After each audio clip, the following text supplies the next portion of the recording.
I'd like to do a reappraisal of the movie The Scary of 61st. This is a movie that I commented on, did a review slash analysis of when I first saw it, and that was back in, I think, might have been like 5 years ago now.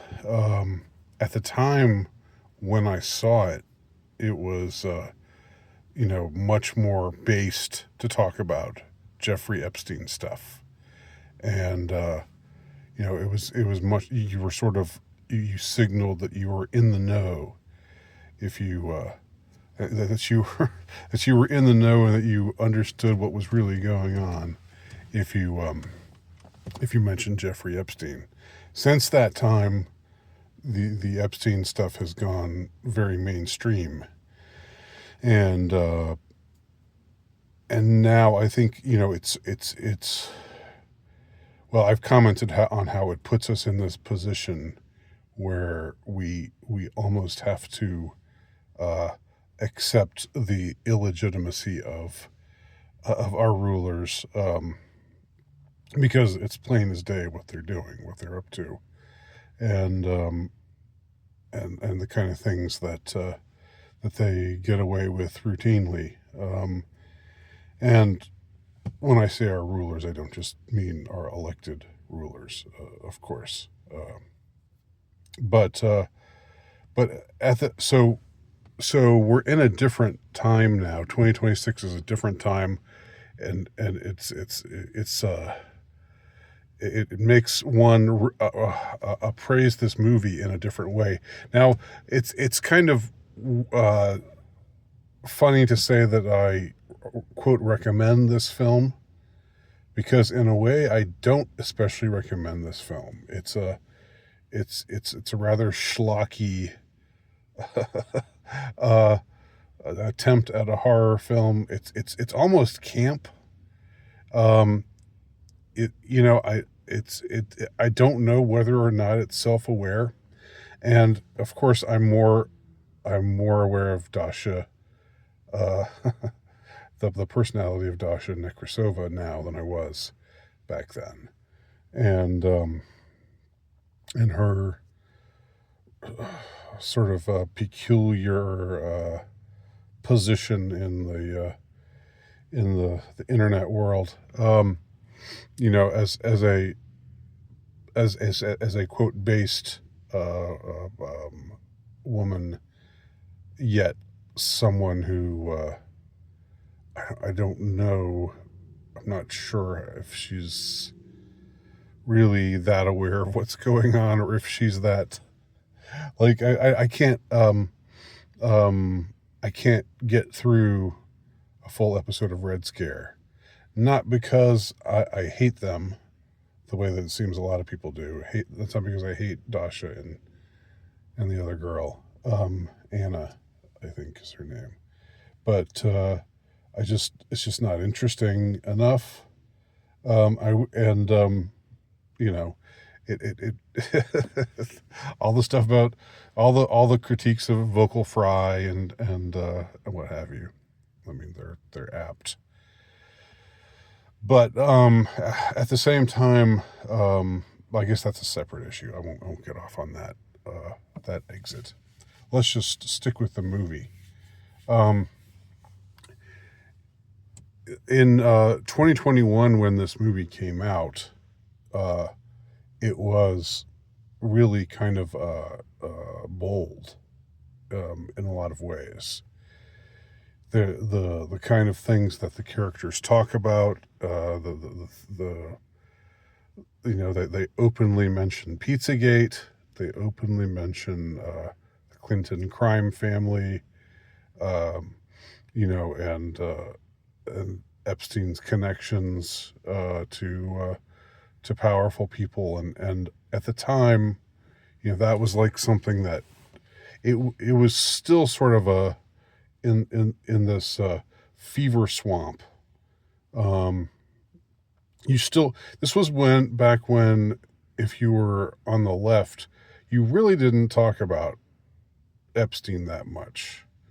Um, except maybe to try to connect him to Trump. Um, and I'm not saying there's no connection to make at all. I'm not claiming that whatsoever. But it seems like mostly talk about high level pedos and stuff like that. That was like, ooh, that's conspiracy thinking. That's QAnon. We're not like that here. We're respectable people. We don't believe in that kind of crap around here. That was the perspective of the typical leftist. Um, the typical leftist, not the atypical. I know there are exceptions. Um, but that was like sort of the mainstream position in 2011. Two things like Jeffrey Epstein or Pizzagate or anything else that suggested that high level people were doing things to kids. That was like coded as ooh, that's the fever swamps. That's the fever swamps of the right. Um, but since um, this year, since the actual release of those Epstein files and Trump being mentioned in them, now some people on the left, even on the mainstream left, are using the word pedophile a lot, but always just to talk about Trump. It's like, you voted for a pedophile president. And, it's like, okay, but you voted for the pedophile president before him.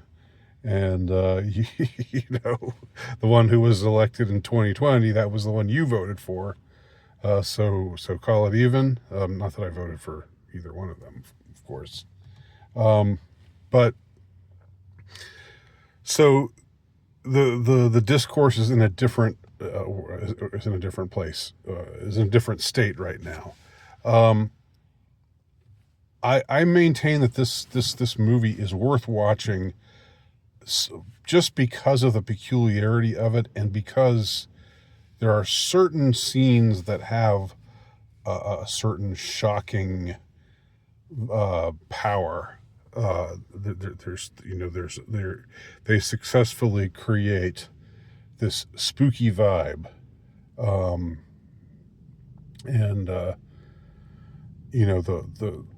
so there's it has some value. I've heard it compared to the Giallo films, which I'm not that familiar with, but film nerds, people who are bigger film nerds than me, would know more about.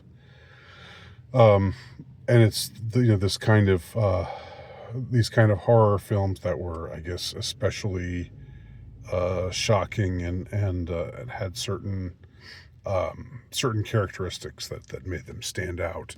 And I guess we're accused of being exploitative. And that's the other thing. This movie is filled with scenes of nubile teenage girl, not teenage, nubile, like 20-something-year-old girls, having hot lesbian sex, or masturbating, or or being perverse, and it's, of course, I don't know about the lesbianism stuff, but this part of the storyline, which involves one girl seemingly getting possessed by some demon that is related to Epstein, possibly. And I mean, I can understand how that's thematically valuable. And I'm certainly not a prude as far as these things go. I'm not against the depiction of sexuality in art, and obviously it's a part of this story. Young girls being sexually exploited. That's a part of the story. And of course, in pedogate, generally, it's, we're often talking about younger girls and boys, younger than the girls in this movie, who are easily of legal age. So I think there might be something a little bit tasteless, let's say, about a movie that weighs in on this sort of this really heavy subject in a heavy kind of way, in a way that suggests that um, it's it's sympathetic to the conspiracy, the people who would be accused of, who in 2021 would have been accused of being conspiracy theorists. It's sympathetic to them. I think that's part of why, I what I admired about it. I guess that's another part of it. The fact it's boldness, you know, in that regard, and not just in being bold enough to be really shocking, to have certain scenes that are really that are really just sting you, not just like in a jump scare kind of way, but like imagery or events or the behavior of certain characters that are um, that are particularly uh, shocking and disturbing. But there's something also about the it, it's not to talk like a feminist, but the sex is obviously done with, quote, for the quote male gaze, um, gaze, the male gaze. Um, the lesbian sex between Dasha and the other girl. Um, Dasha plays this. I don't this character who's only known as the girl, who just stops by this flat that these two girls have rented in on 61st Street, which had some relevance to Epstein. It was the place uh, where he supposedly kept some of his what they call his slaves, and there's lots of discussion about what sort of ritual incantations or what kinds of ritualistic events might have happened in this uh, uh, in this flat, that's in a prime part of New York, prime real estate, but that makes the landlord willing to sell at such a rate. And the fact that they left so much behind, they left so much furniture behind, and that they're welcome to these new residents, this group, this couple of young girls, maybe they're trust fund girls, or maybe something along those lines. One gets that idea, but anyway, it should be something that's out of their uh, out of what they can afford, out of their price range. But Dasha comes in, and she's just she's slightly older, and she walks in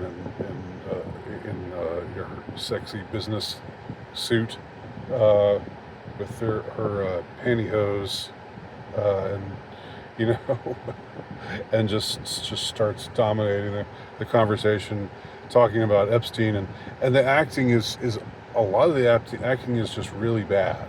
I mean, there's no other way, no around it. It's just not good, not good acting.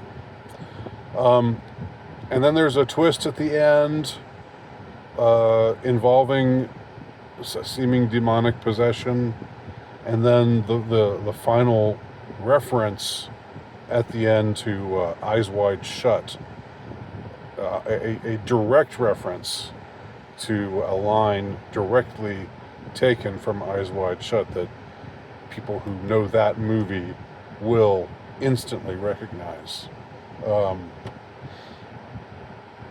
which was obviously another movie about the same kind of thing, evil behavior perpetrated by elites who can't be, who are too powerful ever to be stopped. And so it's dealing with all of this, again, heavy kind of material, um, but dealing with it in a way that, as I said, seems like borders on poor taste, and is almost camp. I don't know. Can you make a camp horror film about ritual child sex trafficking? Can you do that? I mean, I know you can, but is that okay? is that is and the fact that the film really doesn't really doesn't shy away from that. Like I said, in a way, the sexuality is understandable. Having a film with sexuality in it, where sex is, of course, one of the, or illicit sex is one of the big themes of what the story is about.